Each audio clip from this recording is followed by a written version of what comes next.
வணக்கம். விடுதலை ராஜேந்திரன். சனாதனம், வைதீகம், ஆன்மீகம் என்பது பற்றியெல்லாம் இப்போது விவாதங்கள் நடந்து கொண்டு இருக்கின்றன. பண்பாடு குறித்தும் விவாதங்கள் நடந்து கொண்டு இருக்கின்றன. சனாதன பண்பாடு, பிராமணிய பண்பாடு என்பது எதுவாக இருந்தது?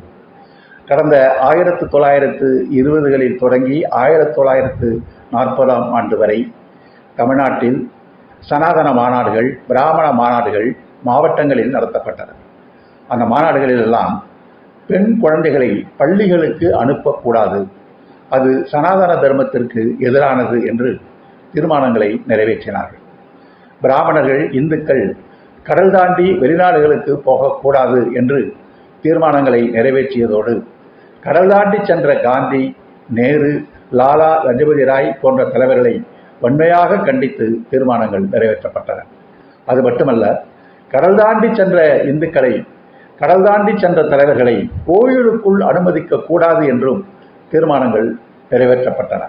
அந்த அடிப்படையில் திருவாங்கூர் சமஸ்தானத்தில் கடல் தாண்டி சென்றவர்கள் கோயிலுக்கு போகக்கூடாது என்று ஒரு உத்தரவும் பிறப்பிக்கப்பட்டு அமலில் இருந்தது. இவைதான் சனாதனத்தினுடைய, பார்ப்பனியத்தினுடைய பண்பாடுகளாக பின்பற்றப்பட்டு வந்தன. இவைகளெல்லாம் எதிர்த்து அந்த காலத்தில் போர்க்களத்தில் நின்ற ஒரே தலைவர் பெரியாராகத்தான் இருந்திருக்கிறார். பெரியாருடைய குடியரசு பத்திரிகை தான் இந்த மாநாட்டு தீர்மானங்களை எல்லாம் சுட்டிக்காட்டி அதற்கு கடுமையான மறுப்புகளை தெரிவித்து பெண்ணிய சமத்துவத்திற்கான குரல்களை தொடர்ச்சியாக கொடுத்து கொண்டு வந்தது. அது எழுத்துக்களில் இன்றைக்கும் பதிவாகி இருக்கிறது. பெரியாரையும் குடியரசையும் தவிர அன்றைக்கு இந்த சனாதன பார்ப்பனிய பண்பாட்டை எதிர்த்து குரல் கொடுக்கின்ற தலைவர்கள் வேறு எவரும் இன்றைக்கு இருந்தது இல்லை. மாறாக தேசிய தலைவர்கள் என்று சொல்லப்பட்ட பாலகங்காதர திலகர் போன்றவர்கள் கூட பெண்களுக்கு பால்ய விவாகம் நடத்த வேண்டும், பெண்களை ஆண்களோடு சேர்த்து ஒன்றாக படிக்க வைக்கக்கூடாது என்ற பழமையான கருத்துக்களை பேசக்கூடியவர்களாகத்தான் இருந்தார்கள். ஆனால் அவைகளெல்லாம் இன்றைக்கு அடித்து தகர்த்து நொறுக்கப்பட்டு இருக்கின்றன. தமிழ்நாட்டில் திராவிட மாடல் ஆட்சியை உருவாக்கிய பெண்களுக்கான உரிமை திட்டங்கள், அவைகளை அதிகாரமயப்படுத்துகின்ற திட்டங்கள் இன்றைக்கு பெண்களை பெருமளவில் முன்னேற்ற பாதையில் அழைத்து கொண்டு சென்றிருக்கின்றன. அது மட்டுமல்லாமல் தமிழ்நாட்டில் தனியார் நிறுவனங்களில் பணியாற்றுகிற பெருமளவுக்கு உள்ள பெண்கள் மிக பெரும் திறமைசாலிகளாக இருக்கிறார்கள் என்று பாராட்டப்படுகிறார்கள். இந்தியாவிலேயே தனியார் நிறுவனங்களில் பெண்கள் தான் இங்கே திறமைசாலிகளாக இருக்கிறார்கள் என்று கருதி அந்த நிறுவனங்கள் பெண்களுக்கு பணிகளை வழங்கி கொண்டு இருக்கின்றன என்று இன்றைக்கு ஒரு ஆய்வுக் கட்டுரை தமிழ் நாளேடு ஒன்றில் வெளிவந்து இருக்கிறது. குறிப்பாக ஸ்ரீபெரும்புதூர் அருகே இருக்கிற ஒரு சிப்காட் நிறுவனம், அந்த நிறுவனத்தில் பல லட்சம் பெண்கள் மாநிலத்தின் பல்வேறு பகுதிகளிலிருந்து பணியமர்த்தி கொண்டு வேலை செய்து கொண்டிருக்கிறார்கள். அங்கே இருக்கிற பாக்ஸ்கான் என்ற ஒரு பெரும் நிறுவனம் ஆப்பிள் நிறுவனத்திற்காக ஐபோன்களை அது தயாரித்து தருகிறது. அந்த நிறுவனத்தில் இந்தியா முழுவதும் 48,000 பெண்கள் பணியாற்றுகிறார்கள். தமிழ்நாட்டிலும் பல்லாயிரக்கணக்கில் பணியாற்றுகிறார்கள்.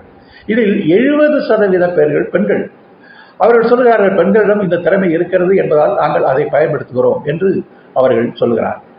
ஆக பெண்கள் இன்றைக்கு தனியார் நிறுவனங்களில் திறமையாளர்களாக தங்களுடைய ஆற்றலை வெளிப்படுத்துகிற ஒரு அருமையான வாய்ப்பு உருவாக்கப்பட்டு இருக்கிறது.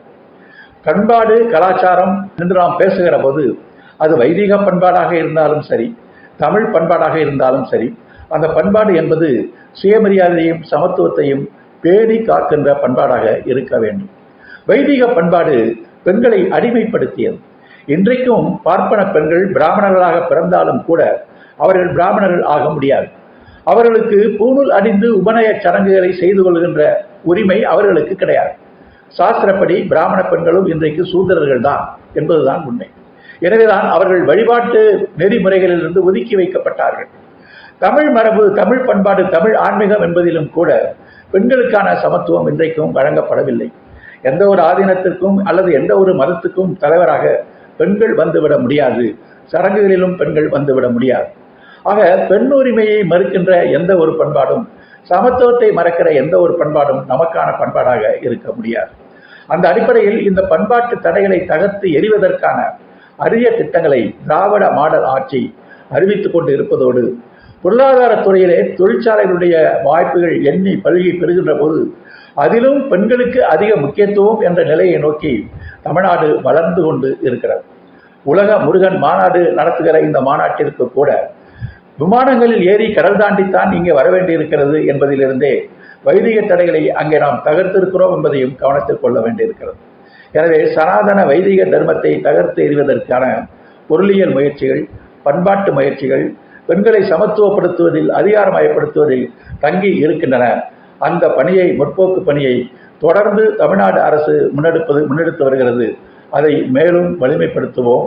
தமிழக முதல்வரின் இந்த வெளிநாட்டு பயணம் மேலும் முதலீடுகளை நிச்சயமாக கொண்டு வந்து சேர்க்கும் என்று உறுதியாக நம்புவோம். சிந்திப்போம். நன்றி, வணக்கம்.